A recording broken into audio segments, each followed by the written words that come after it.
Bonjour, bienvenue pour ce premier cours de biologie cellulaire qui concernera la membrane plasmique.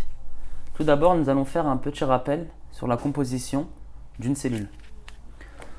Une cellule est délimitée par une membrane plasmique, puis on peut voir en son centre un noyau qui contiendra l'information génétique, autrement dit l'ADN.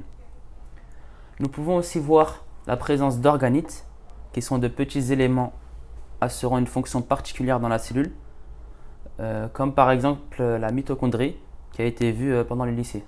La mitochondrie par exemple est la centrale énergétique de la cellule. Puis nous avons l'appareil de Golgi qui participe à la synthèse protéique.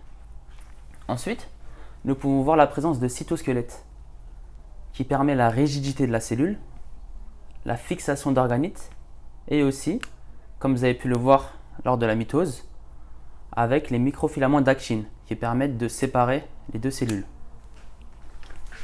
Ensuite, nous avons une représentation plus détaillée de la membrane plasmique. Nous pouvons voir qu'elle est composée de deux feuillets, un feuillet externe et un feuillet interne. Tout d'abord, on peut voir qu'elle est principalement constituée de trois éléments, majoritairement de lipides, ensuite de protéines,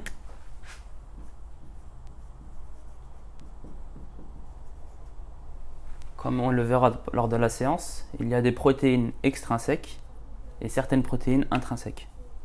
Ensuite, nous pouvons voir cette chose qui permet l'entrée et la sortie des éléments dans la cellule, qui peut être un canal ionique ou un transporteur par exemple.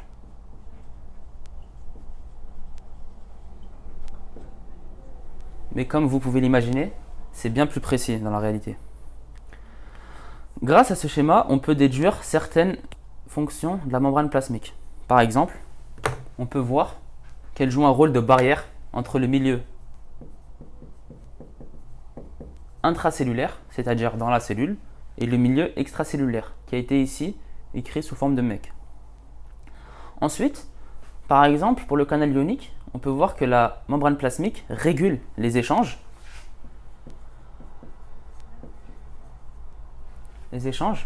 soit entre cellule-cellule, c'est-à-dire entre deux cellules, ou soit entre cellules et le mec, c'est-à-dire le milieu extracellulaire. Ensuite, nous avons un autre schéma où nous n'avons pas représenté les deux feuillets de la membrane plasmique afin de simplifier un peu ce schéma, qui est déjà assez complexe. Ici, nous pouvons voir que deux cellules sont collées, c'est-à-dire une cellule 1 et une cellule 2. C'est ce qu'on appelle les jonctions cellulaires.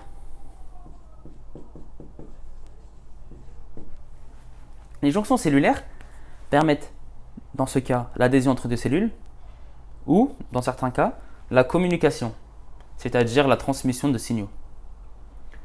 Puis nous avons cette chose qui permet d'augmenter les surfaces d'échange. Par exemple, dans ce cas-là, c'est les microvillosités.